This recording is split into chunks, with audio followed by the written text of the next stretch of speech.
regardless if Haaland's having a stinker or not, because he can pop up with that odd occasion here and there, right? Against Liverpool, and I don't really want to dissect the Liverpool game too much, but against Liverpool, right, we needed a goal. It was 0-0, and you take your striker off the pitch that you paid 60-odd million pounds for, right? And then you wait until the 70th minute to bring Eze on, and that's the issue with me. I think it's two AT. Hey, AT's in the building. Took you long enough, bro. Jesus Christ. How you doing, bro? He's muted, though. He's muted. He's muted. Oh, you're muted. You're muted. The mic's gone, mate. Oh, AT.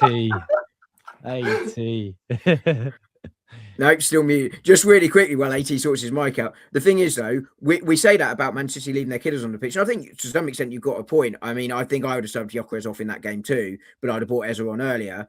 At the same time, though, we complain that we overplay our players. So we can't have it both ways. Do you not think you not? Yeah, yeah, AT, big up, man. Yeah, thank you, AT. AT, big up Nigeria, by the way, man. Big up Nigeria. We're cooking. All right, do you. I'll basically join you guys as you guys are going, man. Good to be back. No, so Dom, I was going to ask, but do you not think he still plays Saka for a long time, like for too long? Yeah.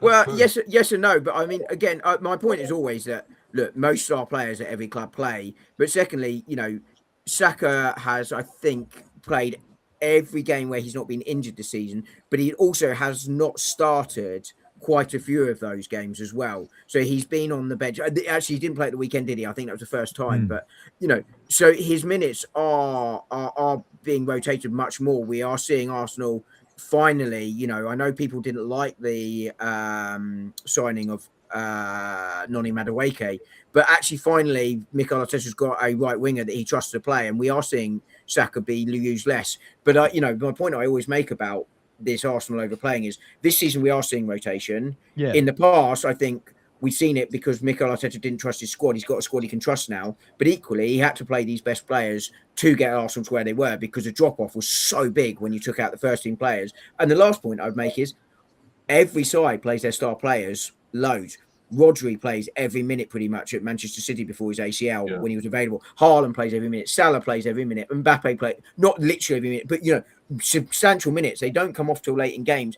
The best players want to play, but we are seeing Arsenal this season rotate much more than we've ever seen before, which is a positive thing. So I think the criticism of Arteta in the past is valid. I can understand it, and I think it's factually accurate. But I also think when there is a little bit of context around that. And I think if I'm Manchester United right now, I just play the same 11 every single game, see if I can get us into Europe.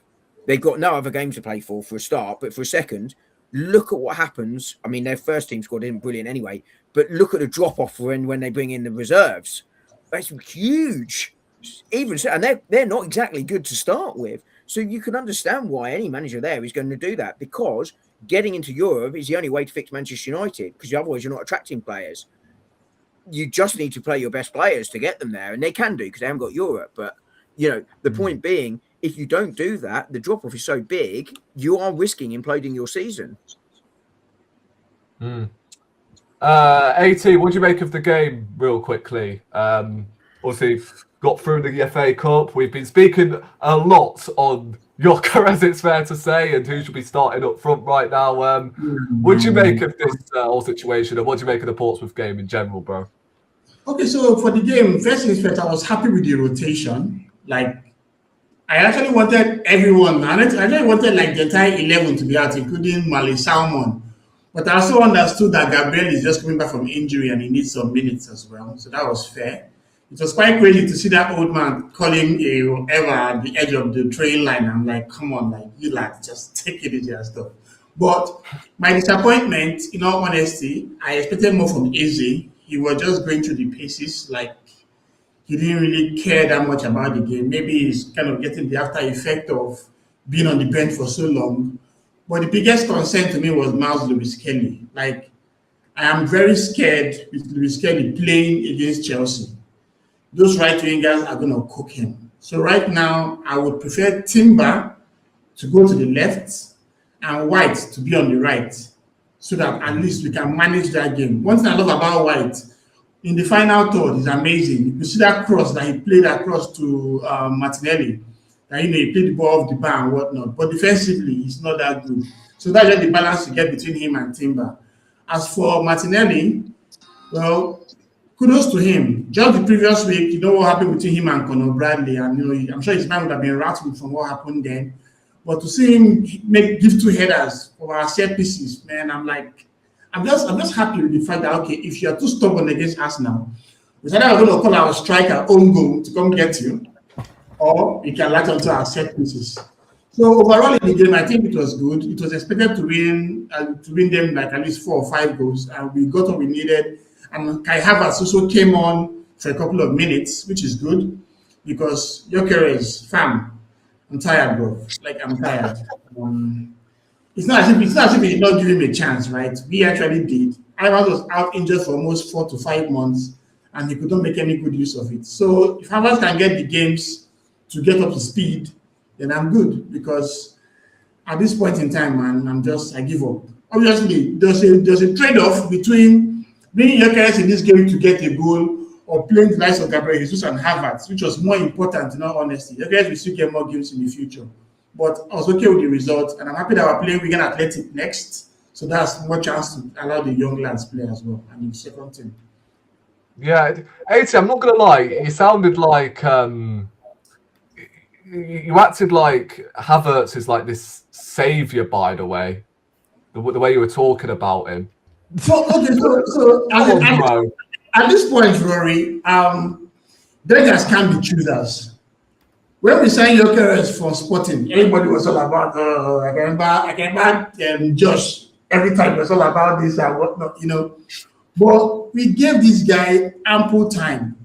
21 Premier League games, 5 goals, 16 starts. Come on. Okay. Can I ask you a question then? How long did you give Havertz and Marino? So I gave Havertz almost the same time with Gyökeres, but something switched. Remember that game against Newcastle, where it was as if a knot got loose in his head. I started making some very heavy tackles that, he kind of brought himself into it. My issue here is that Gyökeres is not making himself available to even receive a good pass. And when he eventually gets a pass, he always kind of misses the chance and all that. So the influence I expected to get from him, I'm not seeing it. When has he ever got the pass, though? Saliba, Arsenal Everton, he missed it. Saliba, yeah. Athletic Club, a couple of chances, he missed it. Yeah, from a couple of crosses. Olympiacos, the one that Odegaard gave to him, he put the ball to the bar, Martinelli now managed to score. He has had his even Fulham that Ben Leno saved from him. So I don't need to start pinpointing games, but other than that, he's my striker. Erling Haaland, yes, I know he's supposed to be the yardstick for strikers, but the thing is that at least he makes himself available to receive a pass, and more times than not, he finishes those chances. Even so, AT, do you rate Havertz over Gyökeres? So right now, I want to give Havertz a shot with the way we are playing, right? Because he hasn't played for 5 months. But okay, I know that he has shown himself in the past. Last season, 2 seasons ago, or 2.5 seasons ago, where every chance he had, he scored. Who Havertz? Yes, last season. I'm so but he had his misses, no doubt. Yeah, but he made himself available. He was very influential in our games. Gyökeres is not as influential as I expect him to be, and that's my disappointment about him. I'm not saying he must score every week, but against Liverpool, you had only 8 touches. Are you kidding me, man? That was sad. And you are home. Who really turned up in that game, though? Who turned up? To me, Liverpool's back line turned up. Exactly. No, in the first half, Saka was cooking. He cooked Gyökeres on that flank. Yeah, Saka was good for the opening 20 minutes until we stopped giving him the ball. Yeah, but until that we had so many, like Declan Rice had that effort that he played across. There was no Gyökeres to finich it.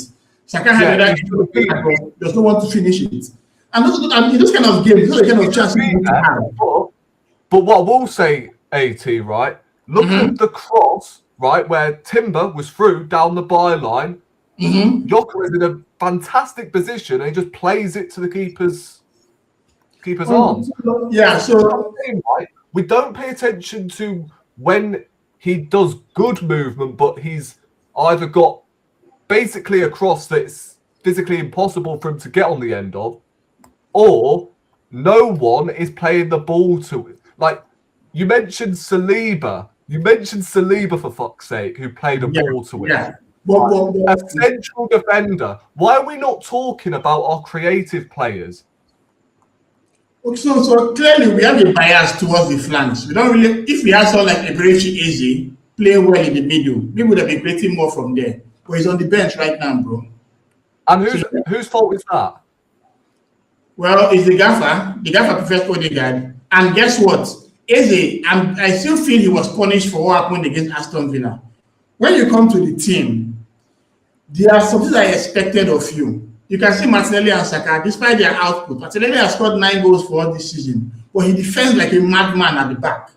See how Madueke exposed White against Portsmouth. So Eze and Madueke, they need to come into how we play in the team. But my main challenge is this on the right-hand side. If we could have Timber attack like White and have White defend like Timber, would have been mad. If we could have Madueke with Saka coming out front, exactly like if Madueke had the finishing of Saka and Saka had the dribbling of Madueke, yes, like we would have a player on our hands. But you know, about Gyökeres, he's not had that many chances, and when he has had chances, he has finished the vast majority of them. I'd say the Brighton game he should have scored. Olympiacos, he probably should have bagged a couple of goals because that's the only game where I think we actually played to his strengths. Well, the Burnley, only game. Burnley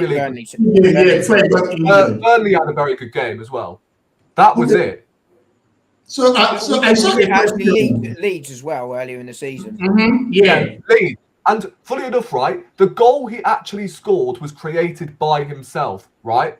Yeah. He's been assisted by Calafiori. He's been assisted by Gabriel on a couple of occasions. The only player, right, the only attacker who has assisted him this season has been Eze. That is it. And he's a midfielder. I agree with you on that. But that's the thing. There's a question that's from Posh. That what do I think of Sesko? I'm gonna bring that up.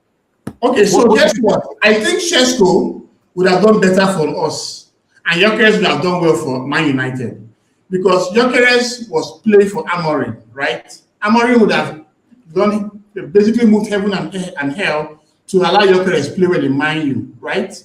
But Sesko is like Kai Havertz. He's our kind of player. He was someone that had done so well with the set pieces. He's very tall. Many of our corner kicks, both attacking and defensively, he would have done well. My only issue was that the price that Leipzig called for him was pathetic. There was no way we were going to pay that amount for him. But in all honesty, I wish we got Sesko rather than Gyökeres. But I want something different. What? Do you rate him right now, AT? Sesko? Yeah, I do. Even if Mayu is crap, Sesko is still a decent player.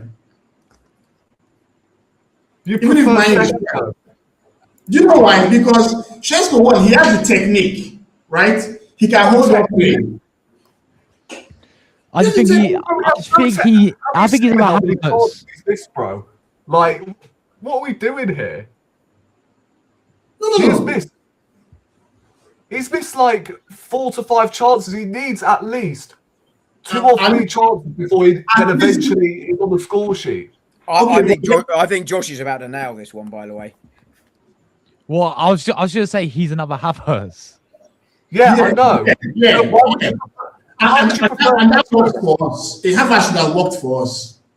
So why would you prefer Sesko then if he's just another Havertz? Surely you would want another variation at striker, no?